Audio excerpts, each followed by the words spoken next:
So, fresh off the heels of Microsoft raising their prices on games and hardware, you have seen a lot of videos out there where persons are saying, okay, it's time to switch to PC. Buy a PC. Use a PC.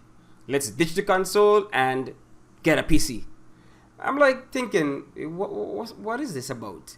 Why is it that so many persons feel as though the alternative to prices going up in games and hardware is a PC? Like, who say, I'm not going to generalize like they are generalizing. I could speak for myself. A PC doesn't do what I need, what I get from a console, I don't get from a PC. Straight up. What I get from consoles, I do not get from PC. And there are so many limiting factors when it comes to PC gaming that when they're speaking out there, it's as though they don't exist. Like, just switch to a PC. Just switch to a PC. Buy a PC. Build a PC. So let's just break down a few things where I think maybe these enthusiasts are getting lost and caught up in. Right? First and foremost, costs. The price. When you're looking at Amazon, you're trying to get a decent GPU. Let's go with one of the most mid-range ones. RTX 570.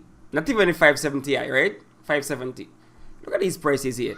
739, 714, 769, 699, 699. You have here at a 5060 Ti, 8 gigs of RAM, 8 measly gigs of RAM. And that's 470. 8 measly gigs of RAM.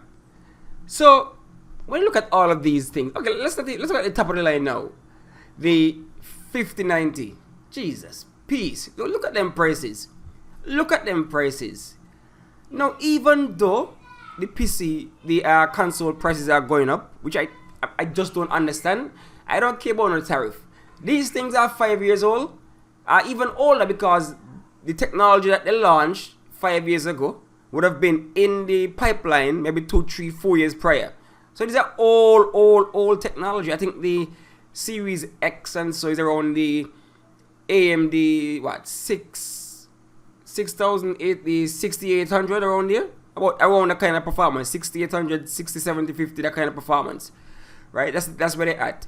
But since then, you realize that they've launched 9070, those kind of things, and you realize that that's a real old tech. But yet you're telling me that carry up the prices. But that's not the point. The point here is that I ain't building a PC with a 590, not even a 490, 480 for this kind of money. I ain't building it with this kind of money. Because it's just one aspect of PC building. Because now you have to buy your RAM, you have to buy your SSDs, you have to get a compatible motherboard, those kind of things.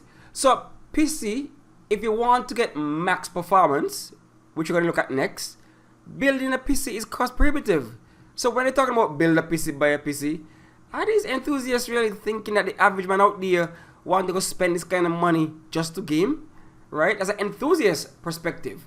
So looking at the entry point, the cost of entry, it is still way too high. And not many of us are willing to just jump on and spend that kind of money for gaming. Right? That's where the console comes into play. Because you're able to enter at a relatively low cost bar. Yes, they are going up, which I don't agree with at all. But don't come tell me the option is building a PC. Fine, so we're talking about cost. What about performance though? You will realize a lot of games are now jumping onto Epic's Unreal Engine 5. But yet, sometimes they have issues. Stuttering, screen tearing, performance issues. That even a 5090, 4090, 4080, whatever, they just can't overcome. So imagine you spend all that money on the video card, graphics card, and you're still not getting peak 4K 60, native 4K 60. I ain't talking about the fake frame story with DLS and all those things. I ain't even talking about a fake frame story. Raw, rasterized performance is still not what you expect for that kind of money that you're spending. A lot of complaints about Unreal Engine 5, a lot of complaints, and a lot of people moving towards that.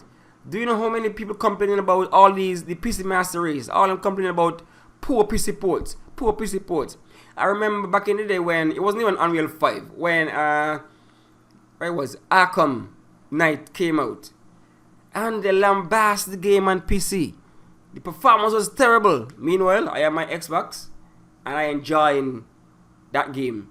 Enjoying the game. Cyberpunk came out. 2077 came out. Yes, the prior generation, they were just 2 weeks, so we understand the issues there.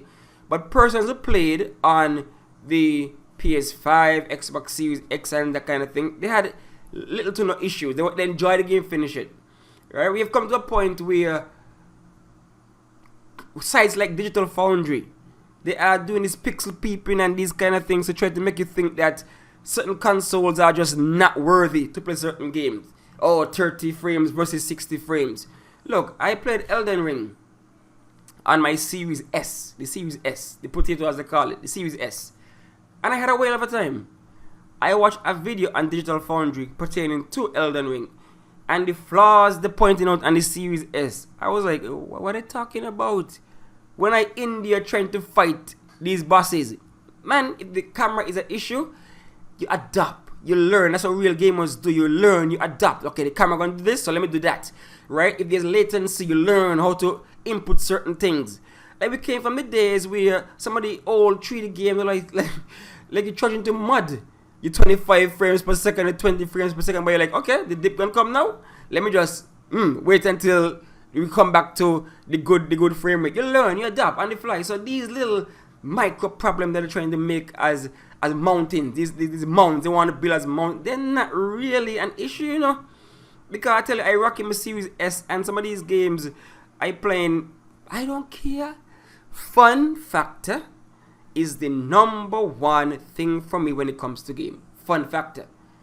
The frames and that kind of thing, the graphics, fun factor is the number one. If I'm having fun, that's it. If I can overcome the little stutter, the little this, just to make it through, I'm fine. So even performance-wise, the PC compared to console, some of the consoles are optimized for that box. The game is optimized for that box. So you're going to get what that box can do. Nothing more, nothing less. You're going to get what the box can do when it's optimized.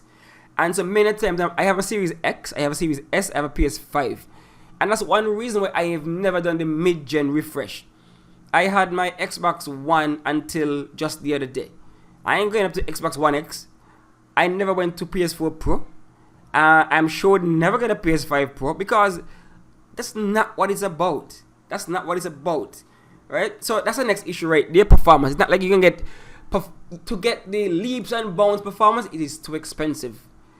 And then, if you're looking at performance from another perspective, do you know how headache inducing it can be when you're trying to play a game and drivers giving you licks, driver compatibility, audio drivers, video drivers, chipset drivers, all these issues.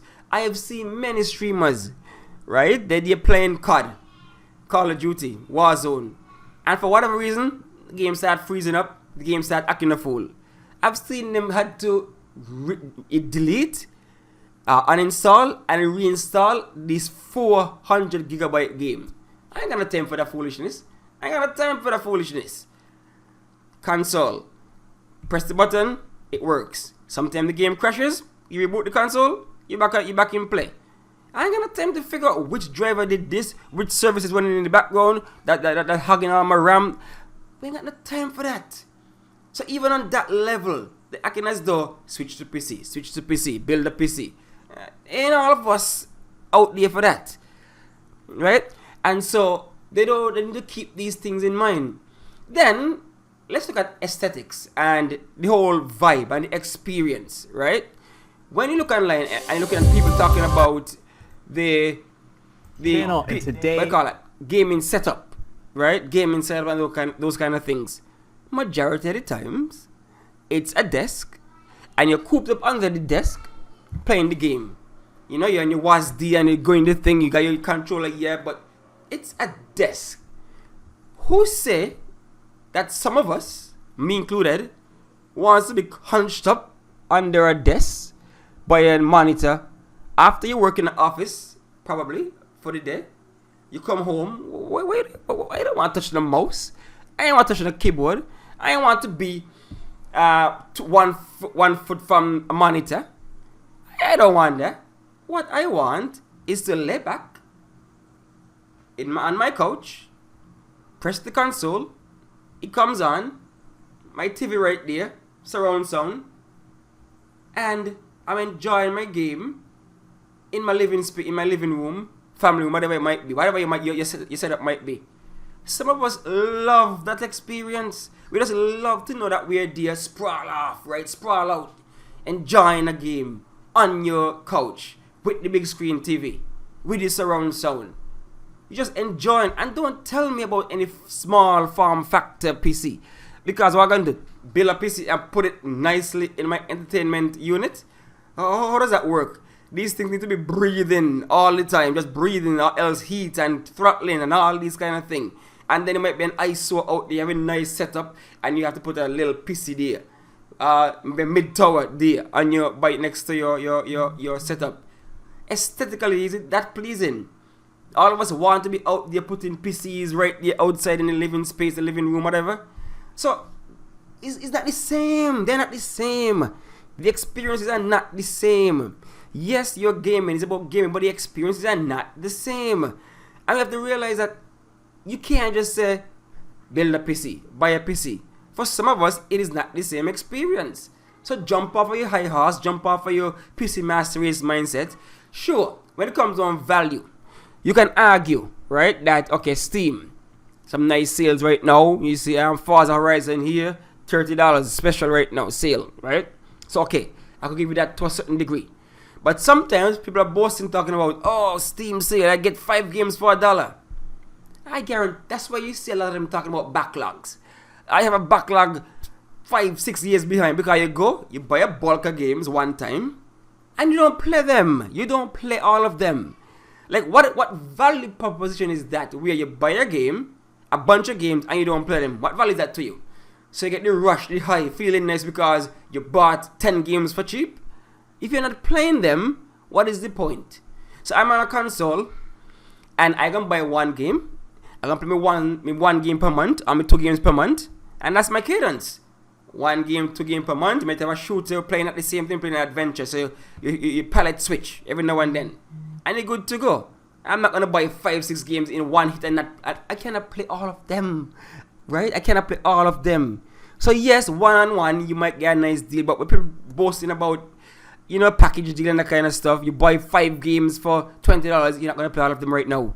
And so you have a whole backlog there, and they keep adding to the backlog. What is the point? What is the actual point of that, right? So just had to get my perspective out, because yes, console prices are going up. Yes, game prices are going up. One of the only advantage I can see for PC gaming is piracy, right? To a certain degree though.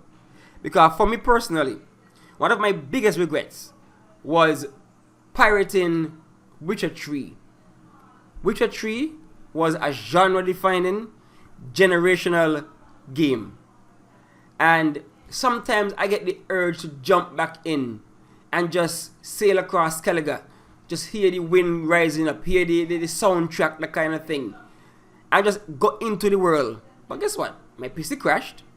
My saves were nowhere in any cloud that is offered by Microsoft or Sony or whatever. So my saves were nowhere in any cloud because I pirated the game, right?